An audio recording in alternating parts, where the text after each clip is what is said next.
as well as get to our Facebook page, wall at Eagles FM Abuja. Do well to give us a like, press a follow, and yes, it will indeed gladden our hearts. My name is Udwak Daniel, and yes, the conversation is on today. We'll be having a conversation, and we'll be having our guest as well, who will be joining us via phone call as we go engaging on matters that concern the Nigerian society, especially a matter that is in the hearts of each and every one of us, which comes as a result of the kidnappings, the abductions here and there. It is a front burner. It's talking about the Chibok, girls abduction. 10 years on. I mean, this whole experience began, 10 years ago. That would be on April 14, if I'm not mistaken, April 14, 15 of 2014. And now this is April 16, of course, of 2024. So if you do the maths, you discover that it is indeed 10 years on, right? Our guest who will be joining us will be none other person but Mr. Benedict Olalekon Agunloye. He's an information professional, policy and public affairs analyst. And might I also bring to your eardrums the fact that you can also join the conversation, with the studio numbers, right? And that would be 0907-353-0044. The other number is 0908-766-8888, and the WhatsApp portal number where you can send your voice notes, text message, as well as your WhatsApp portal message would be 0909-705-4450. And like I also admonish, to you watching outside the shores of Nigeria, eager to bring your voice loudly and clearly in the Eagles Outlook arena, well, you could do so by adding the prefix of +234, right? +234 allows you to engage. But then just before we bring on our guest, let us give just a brief on, some introduction, right? It has been a bad situation, a sad situation for Nigeria, especially with the ordeal of the Chibok abduction, which became a pivotal event in Nigeria's recent history.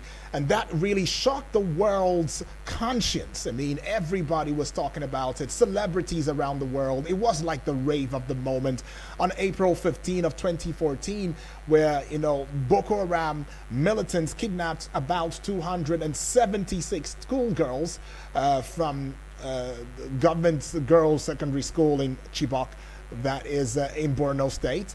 And that sparked international outrage. In fact, it became a global campaign, right?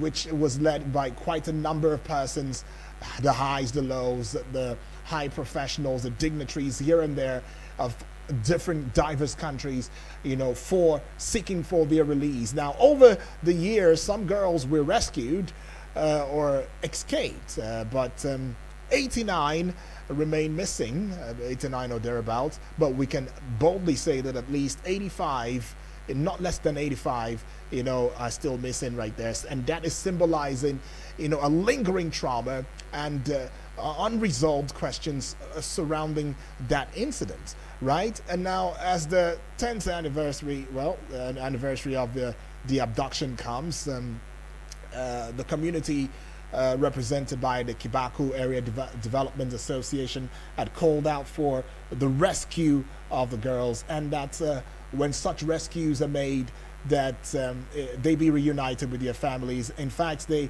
emphasized the need for healing and closure. Meanwhile, the New Nigeria People's Party had urged the federal government to prioritize safeguarding schools and also intensifying efforts to rescue the remaining of the abducted girls. And they also went on to highlighting the persistent threat of insecurity and even, the persistent threat of abductions too that has been faced by the Nigerian students. All of these, of course, shed light on the tragic, events of the past. But it also determines the ongoing challenges. It also determines the ongoing concerns that are surrounding security. that is surrounding accountability. I mean, even the justice system in Nigeria, should be looked into, right? From the initial shock of the abduction to the long-term implications for affected communities, it evokes a sense of urgency. There's a need for concerted efforts, to be made to ensuring that there is some sort of comprehensive solutions, to prevent future atrocities, and then to also ensure that our children are safe, boys or girls, that they are safe, that the entire importance of education is also safeguarded, right? And that the well-being of our citizens, particularly the vulnerable students, is looked, into. And that is, just, something that ought to be done. But recently, of course, as we saw, the Murtala Muhammad Foundation, that is the MFF, had released a report on the 10th anniversary of the abduction of the 276 girls from the government secondary school in Chibok, Borno State. Now, among the findings, the fact that 21 of the released girls returned with 34 children. 21 of the released girls returned with 34 children. And that indicates matters that surround sexual violence or coerced marriages during captivity, right? And it is also in the news the fact that 48 parents of the abducted victims, have died since the kidnapping, with survivors' families suffering from one level of psychological, from one level of psychological trauma, to health issues and all of that, while waiting, for their children to return back to them, right? And that is, has been some sort of a concern, right? It is also very noteworthy to bring to your eardrums as well as to your visuals the fact that there are about 10 key recommendations that urge collaboration between the government and international community to addressing the security measures. Community empowerment, of course, is one of such. Psychological support, education, legal reforms, quite a number of things. Transparent communication, humanitarian aid, women's empowerment and security threats, early warning systems, and all of that, should be really looked into. But then let us get on to our guest, who is in the person of Mr. Benedict Olalekan Agunloye. Is, of course, like I said earlier, he is an information professional. He's a policy and public affairs analyst, right? Welcome aboard to you, Mr. Benedict. Good morning. Good morning to you. How are you today? Oh, I'm fine, thank you. And I'm sure that you are doing fine as well. Yeah, I'm fine. All right. Good to have you today. Well, let's jump into the matter in discourse. As we're looking at the Chibok Girls Abduction 10 years on. And there have been some concerns. I mean, this is like 10 years, right? Since the Chibok girls got abducted and all of that. Want to listen, yeah. Yes. Little did we know that just when we thought that this was going to be the end of abductions, just when we thought that this was just going to be an ugly situation that would pass in the course of time, it has lingered up until now, 10 years on, and we're still making recovery of our girls, our innocent girls. We're still making that recovery. And in a space of that 10 years, it has opened up kidnappings and abduction. It has become a barrage, for the Nigerian society and all of that. Well, Mr. Benedict, how do you feel about, this conversation, having this conversation at a time like this, when quite a number of persons have come to say that Well, abductions and kidnappings have become the order of the day. It's almost as if it's a household name in Nigeria now. well, it's a sad situation, but regretting the past won't do us any good. Right. So I think it's also a hopeful situation because more people are ready to discuss. And I do hope that we are going to go from the realm of discussion to the realm of action.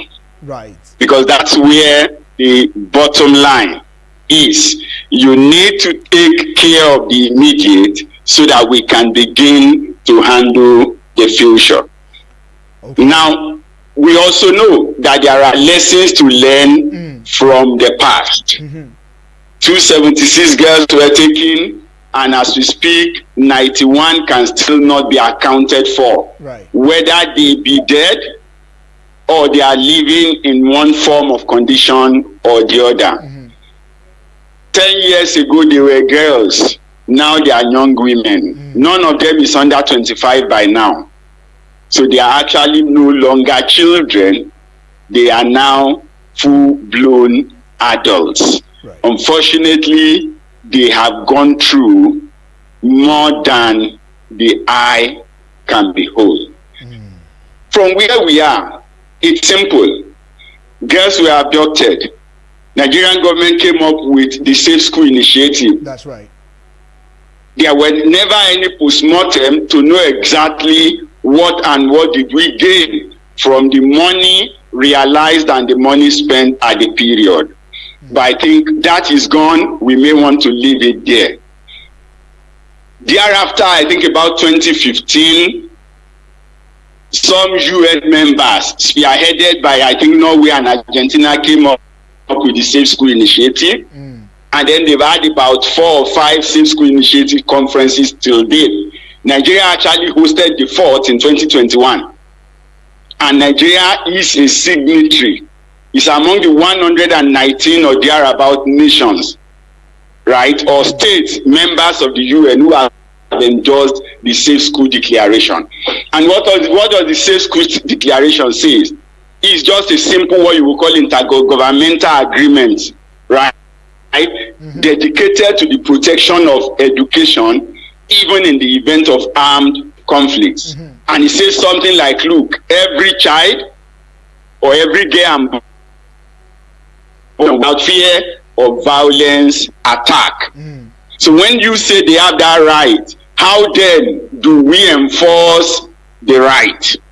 And then you say every teacher and professors and administrators should be able to do their job with the condition of safety, security, and dignity. They should not be harassed. They should not be afraid of harassment in carrying out their job. And then we say every school should be protected, should be a protected space for students to learn and fulfill their potential, even during war. But the question will be, how much respect has been shown to the different sides in different conflicts to the right of the school and the children? Schools are meant to be no-go area. And so when you take your criminality and stupidity into the school, it should actually be a global outcry, and it should also be a global process, not just a one-nation event. Right.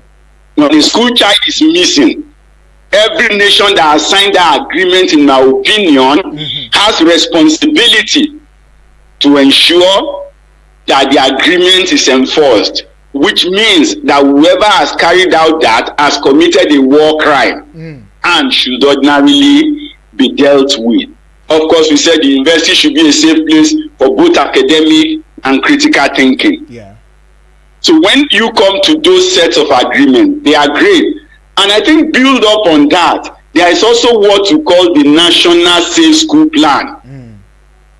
2023, I think, to 2027 or 2026. Yeah. We can also track today to see. When you look at the National Safe Schools Plan, we are supposed to have what you call the National Safe School Response and Coordination Centers. We need to know as of today to what level are these centers. The next option is even within the press community. People are still talking about safe school initiative. Safe school initiative is dead and buried. We should be talking about the National Safe School Plan. We should be talking about the Safe School Declaration.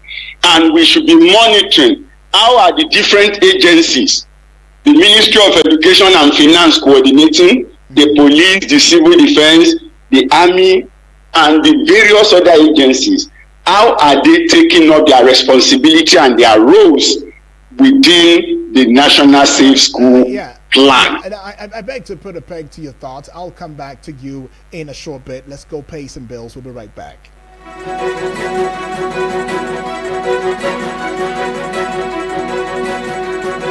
Eagles 102.3 Abuja. Hey Abuja, are you ready? Introducing IVR Arcade and Bowling.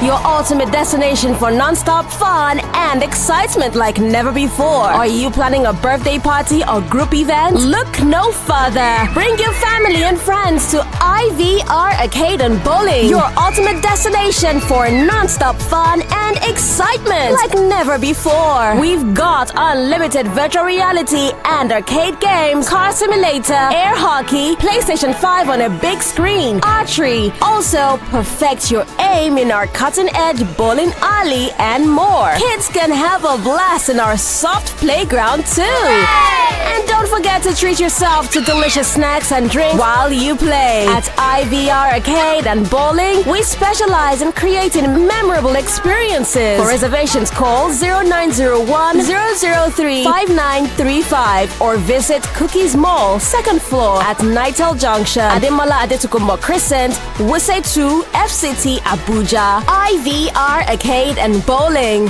where fun and magic never end. Eagles 102.3 Abuja.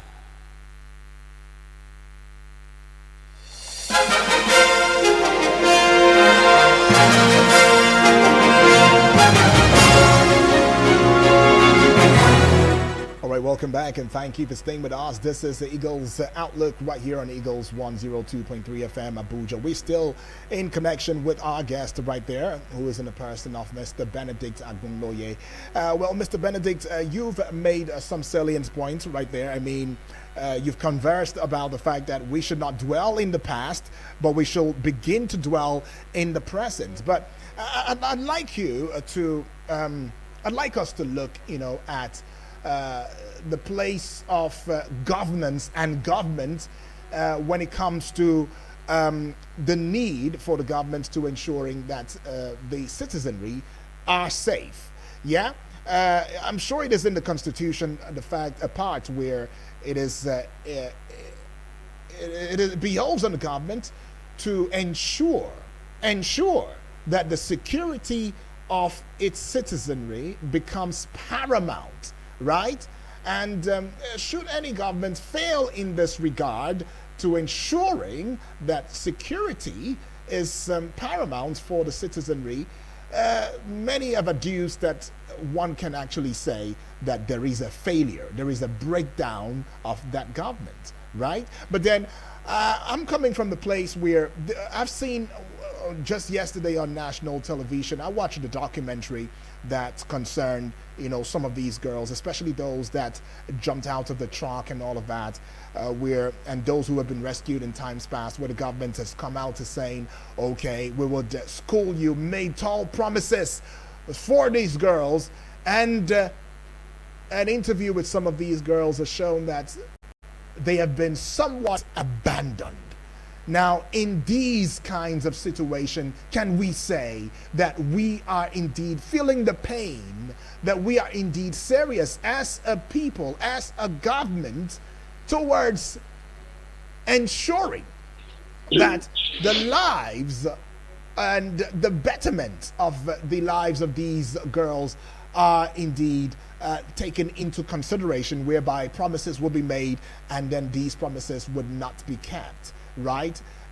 So what do you think in this regard? Because to have parents come out to saying that government has forgotten them, that the government should do the needful to getting their girls back and all of that, I mean, it comes with a heavy plight. And then to also note that about 48, if I'm not mistaken, of these parents have died, have passed on due to just waiting on their daughters to be returned to them. In fact, some even getting to seeing their daughters who, in the condition that they are, in the states that they are, just lose it totally. Right? What's your thoughts in this regard? Weave them all together and make it make sense for us. Yeah, you see, we, like I did said, rather than dwell on whatever has gone wrong in the past, I think that the civil society and the press need to come to that point.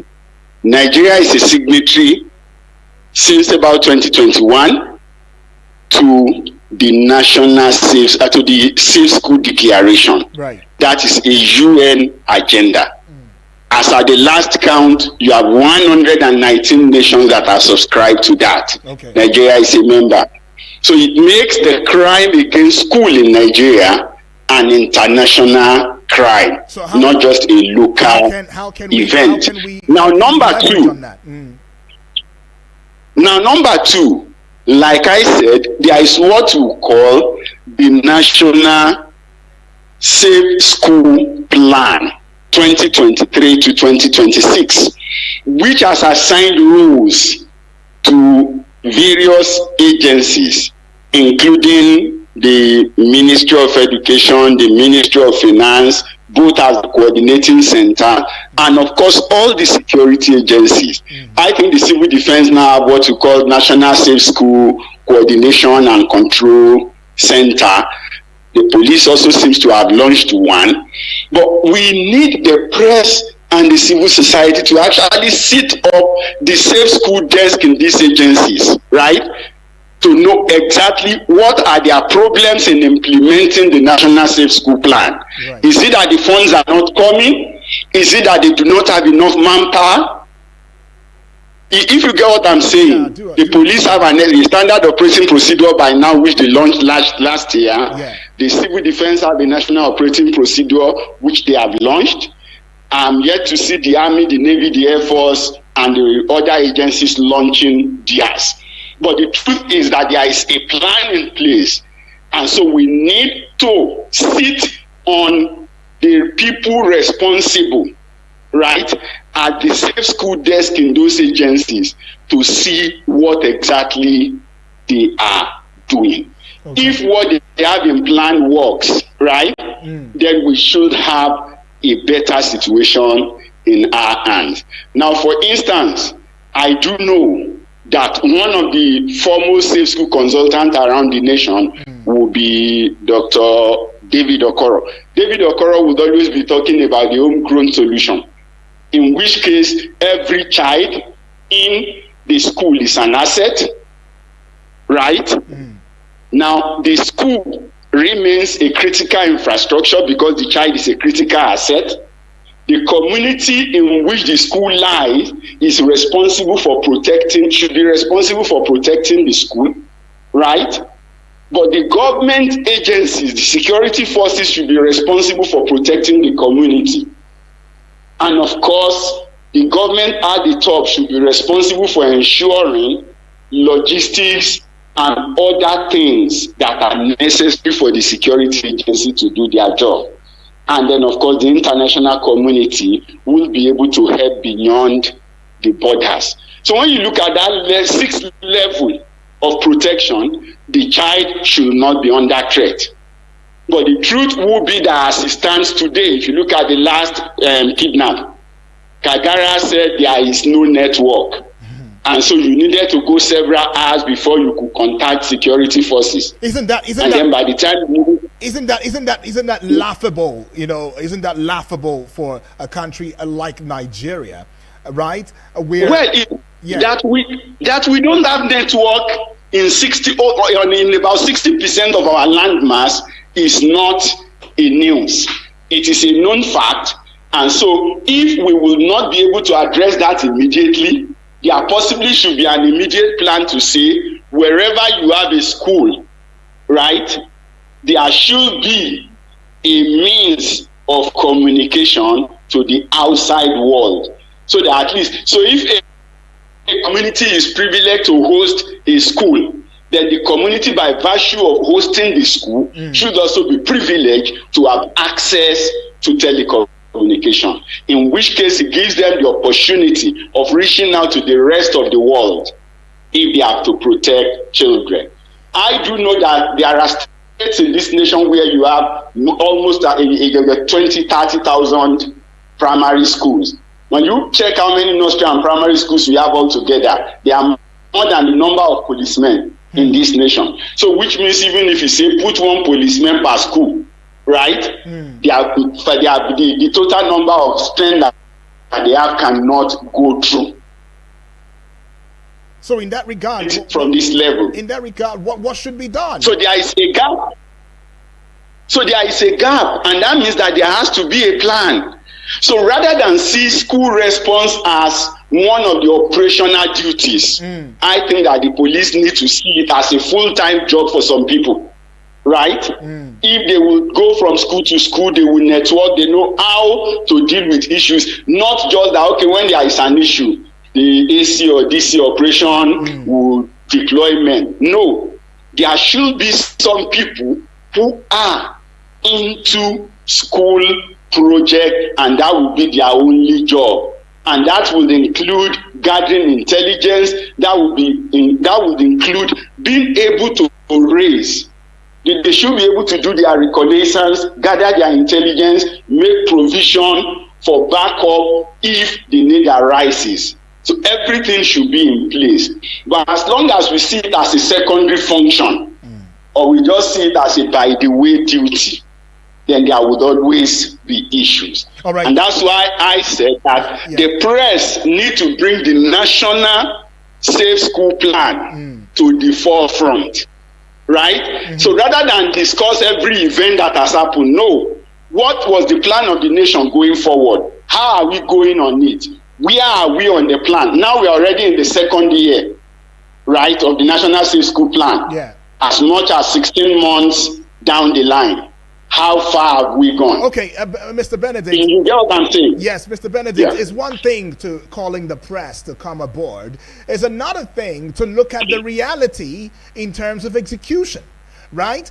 Because what we want to begin to see is the proactive measures that are taken or can be taken to prevent the radicalization and recruitment by these terrorist groups. I mean, if you're not addressing the root causes, how can you mitigate the risk of future abductions and violence? But then there is another angle that I would love for us, to look into, and I think this is very, very important, to Nigeria. Why haven't perpetrators of the Chibok abduction being brought to justice from your own point of view? I mean, before now we've been having, we've been capturing the Boko Haram, even the leaders and all of that. Is this to mean that we've not been able to interrogate them to get into the root cause, to get into the place of sponsorship? Because that's what Nigerians are really, really asking about. The sponsorship, of these. This very sad, group that are parading themselves about and making a living off kidnapping, abductions, and even the indiscriminate killings of the Nigerian citizenry. But before you get your answers in or your response in, let us open the phone lines very quickly so the Nigerians can be a part of the conversation. You can be a part of the conversation by calling the studio line 0907 353 0044. The other number is 0908 766 8888, and the WhatsApp portal number is 0909 706 4450. Keep in mind that we are giving you an audio-visual experience, so you can get across YouTube as well as the Facebook page wall, and you can just join the conversation there straight and live and direct, right? All right, Mr. What I'm saying is this. When you look at what has happened, as at 2014, do we possibly have any law? The Chibok adoption for me was a watershed in the history of our school and education, right? What's a shared? So we may not have enough law at the time to deal with them. Oh, okay. But what we also saying is this: what is it that encourage criminals and criminalities? You know that, okay, when you do it, right, you are likely never going to be caught. Is it not? And so if you are never caught, so even if there are law plan to punish him, if you don't catch the people responsible, how do you apply the law to punish them?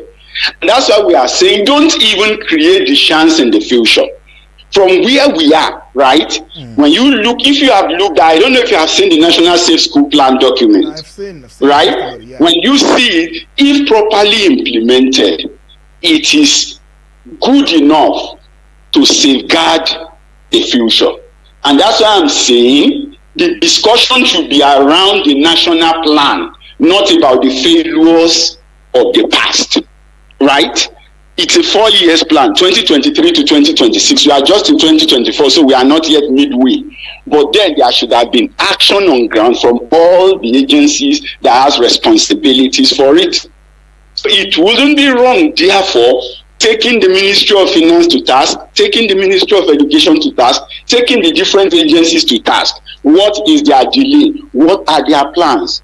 You see, the thing is this: it is not the camera, so to say, that prevents the crime in the UK, but the fear of being caught, right?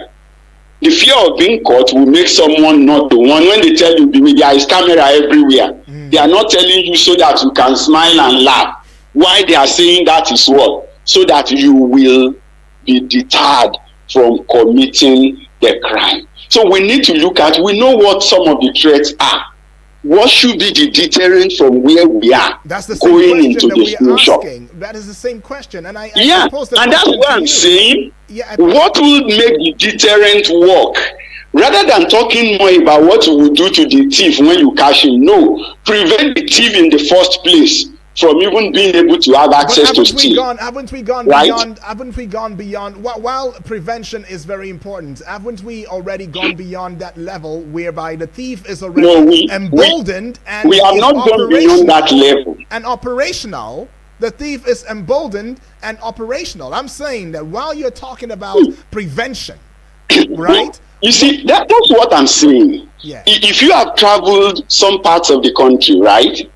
I used to know that between Zamfara and I think Katsina, some of the forests are linked. You don't have any physical boundary, no mountain, no valley, no river.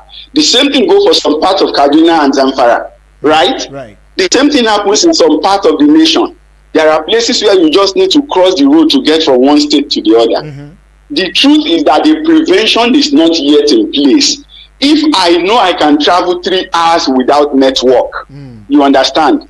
It means that if I committed a crime in any part of that 3 hours journey, right, it will take at least 2 or 3 hours for anybody to be able to report the matter. Is it not? Yeah.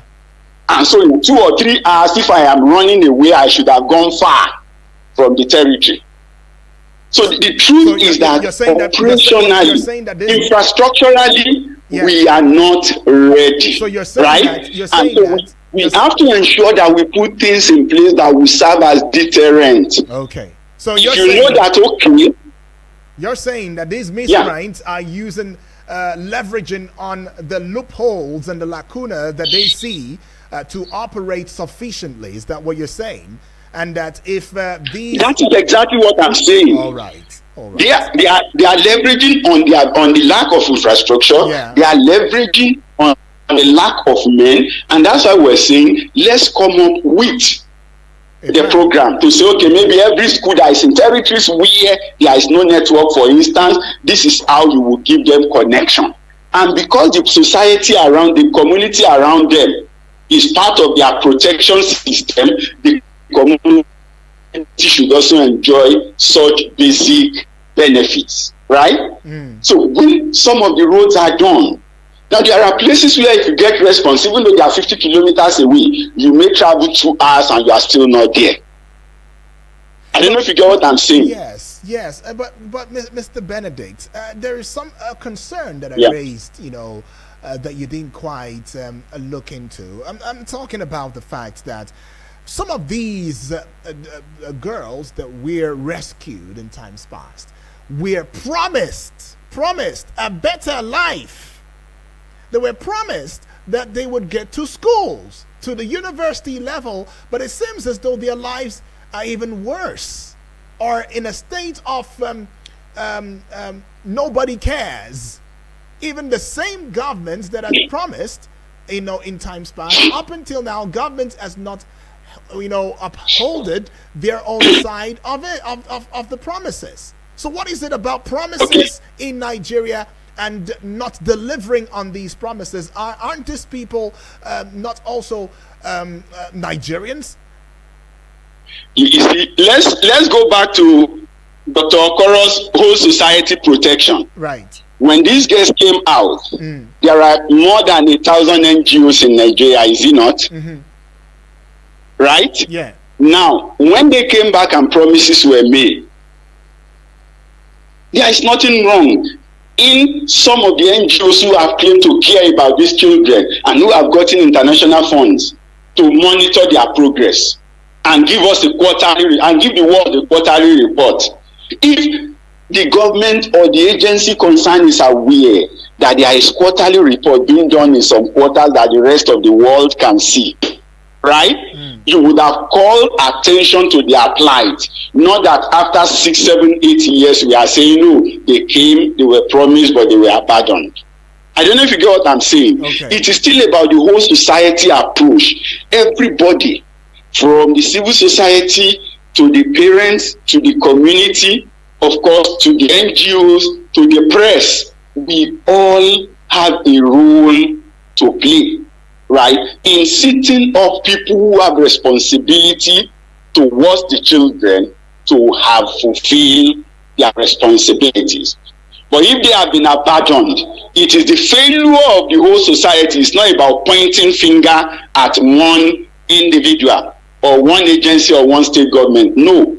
Did anybody bring it up? Has anybody sued the state government to court that you promised these children pro bono, not by extorting their parents? Pro bono, go to court. These children were promised education and now nothing has been done 1 year after.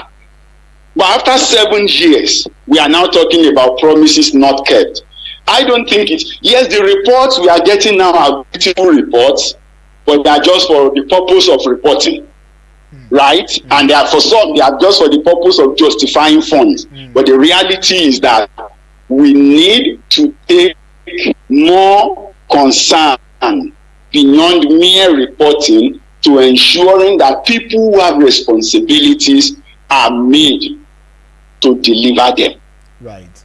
All right, let's put a peg to your thoughts right there and get back to the phone lines. 0907 353-0044 is that number, for you to call. The other number is 0908-766-8888. The WhatsApp portal number is 0909-705-4450. Let me know your take. Let me know what you feel, what you think about, the Chibok Girls Abduction. I mean, it's 10 years ago.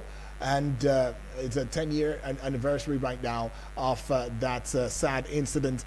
And the question will now be 10 years from now, what should be the change that we ought to see in the safeguarding of our schools, of our institution, of our places of learning, as well as the safeguarding of the entire citizenry in the country, right? Let me know your thoughts via these numbers, and you can get to the WhatsApp, send a voice note and a WhatsApp message, and it will be heralded through the instrumentation of my voice. Now I've got this one right here via the WhatsApp portal, and it says, good morning, Daniel. Good morning to you too. It says, I'm listening to you live from Nasarawa State. I want to believe this is Tekenbi Hundu. All right, I got that correctly. It says, anytime the story is mentioned, I feel bad. The parents went through hell. Some of them even died. Imagine how much sexual abuse these girls, now turned women, went through. the past government make matters worse by arresting the criminals and calling them repentant. Daniel, I can't believe that those girls have been on the Nigerian soil and yet can't be rescued. The northern part of Nigeria is the one to solve this embarrassing insecurity. Many northerners have sympathy for Boko Haram. Okay, that is what he's got to say. Well, I've got another call now. Let's take this one. Hello, good morning to you, please. Good morning. Yes, good morning to you. What's your name? Where are you calling from? Elder Onaja is my name. Elder Onaja, welcome aboard. Let's have your take. My regard to you, to Salasi and the Abubakar, other people. That's right. You see, let me tell you, Nigeria, a corrupt country ruled by corrupt men. The honest people in this country, they are great enemy to people, and the government don't listen to them. You see, in Nigeria, 10 years, you carry children go with insecurity in Nigeria, nobody can detect it. Who is security expert who have advised the government several times? You see, Boko Haram and then other their insurgency war. Nigeria police, Nigeria army can never fight insurgency war because it's a guerrilla war. We have best army in the world, best police in the world. That's why they are trying. We have told the government form a special force to deal with these people in the forest. You see, American special force came to Nigeria and they pick their own. They call them Python Squad. They came directly and pick their own. They have a special force. That's why I don't hear about kidnapping, killing in China. The same thing in Cameroon. The same thing in Niger now. That's a special force from Russia and they are standby in Niger. That's why I can't hear all this type of things. But the government to form a special force to deal with these people, they refuse. And then that's why this thing continues. 10 years, they carry gear from a school. You can't detect them. That service is supposed to be first quarter of a special force. But up to now, we have advised the government to form a special force. Insurgency war needs guerrilla war to fight. Right. To fight them. But they refuse to establish. That's why you see all these killings, kidnapping, this and this. Unless they form a special force, if not so, all what we are talking, we continue talking it until Nigeria go to the place where we don't want, and then we don't play for that. Thank you very much. Thank God you so bless much, Nigeria. Elder. Thank you. All right, God bless Nigeria. Elder Onaja has put his 5 cents on it, and he has added his voice succinctly. Well, Mr. Benedict, you've heard Elder Onaja as well as Tekenbi Hundu. Now, what does Tekenbi have to say? Tekenbi was coming from the place of the fact that he cannot imagine what these girls have been through and all of that, and it says that we have more sympathy or empathy for the Boko Haram repentance rather than looking at those who have suffered, at their hands. But just before you drop, you had your voice again. Let's just take this one, and then of course we hear from you. Hello, good morning. Hello, good morning to you, Dr. Woodward. Good morning to you, please. Yes, thank you so much. Good morning to your guest. Right. I want to appreciate your guest for, hearing his voice. He has been very vocal. I really appreciate him. Right. And Dr. Woodward. Hey, you didn't tell us your name. You see, Omotayo? okay, my name is Omotayo, reaching you from Galadima this morning. Omotayo feels good. Yes, Dr. Woodward. Yeah, please. Look, let's put a peg to all of these thoughts of insurgency and criminalities against the nation. Right. The truth is, why do you think these things persist? Why do you think those Boko Haram, those terrorists, whoever they are, why do you think they keep multiplying in their numbers despite the fact that they get caught over time? Right. And yet it is because there is no capital punishment attached to this crime and criminalities. When they get caught, you see them being released into it successfully. It is only when a casualty catch up with me and maybe I'm killed in between gun battles. That is the only time I may not survive it. But apart from that, once I get into the hands of the law, I'll be released successfully. And I'll go back into my crimes and criminalities underground this time around, hoping not to get caught again. The same thing applies even in the government agencies. The governments, I mean, politicians steal money, siphon billions, commit criminalities and crimes against the government, and over time, no capital punishment is attached to it. That is why you see that the same thing continues even till today. We're having criminalities happening in the budget system, in the Senate, in all arms of government. You see, until we attach a capital punishment to some of these crimes, just like China did, it will not stop because people are no more afraid of the law. Give us, my thought is straight. Also give us a roundup. I should also give us a summary. I think for Mr. Onoja asking for a special force to deal with banditry. Yes. No, we already have the different forces on ground at the moment, knowing fully well the structure and system of our nation. Like I said, if you can get hold of the National Safe School Plan, I'm sure insight. As for that, this anyway with schools, governments in Nigeria, right? So if they are also to have a special unit that deal with that, the unit now find a base to operate from across the nation. All you now need to strengthen is other infrastructure such as telephone networks, power, their movement, the logistics in terms of bikes and cars and the rest. The civil defense have some measure of presence, the army has some measure of presence, and the other agencies. So if you are taking people from there, right? Because take note, when we started road safety, they were fantastic. Right. You understand what I'm saying? But if you know what the road safety were in the late 80s and the early 90s, compared with what they became in the last 12 years, I am not sure it's exactly what they used to be. So over time, the system will come. But what you will need to do, my emphasis is still this, there has to be prevention, right? Okay. We know where the threats are. If we can cover the gaps that these criminals are leveraging on, sometimes some of the people you claim are considered repentant. Now, if you come into as repentant, even in war, I am not meant to kill you. That's the reality. If you surrender, I am not supposed to kill you. Is it not? Yeah. Now, but where you have also caught people or you think you caught them in action, and the laws are not available to prosecute them diligently, what you end up having is that such an individual will escape after the trial. Why? Because we could not prove beyond reasonable doubt that he actually has committed the offense. So obviously for Law Reforms Commission and people who are into our jurisprudence, they need to look at that and make laws that are more active in helping us to address the situation that we have found ourselves. But on the overall, school protection and security of the nation is the job of the whole society. We all have different roles to play. And I think if we all begin to play our roles, we are going to get to a point where the nation will be more secured. Thank you so much, Mr. Benedict Olalikon Aguloye, for your thoughts on this one. And you are an information professional, policy and public affairs analyst. It's been nice having this conversation with you. Thank you indeed.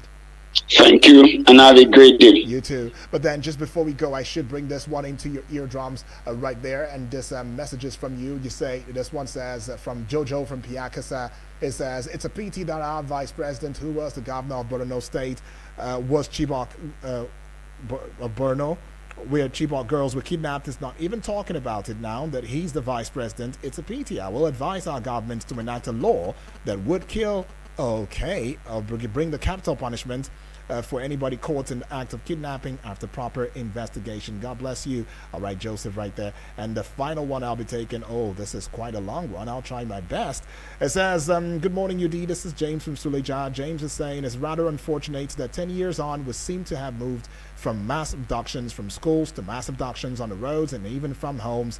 Between 2014 and now, we have witnessed more of the same or even worse, with notable mentions of Dachi, Jangabe, Ankara Baptist High School, Kaberning Yori, and most recently, over 300 students were kidnapped in March.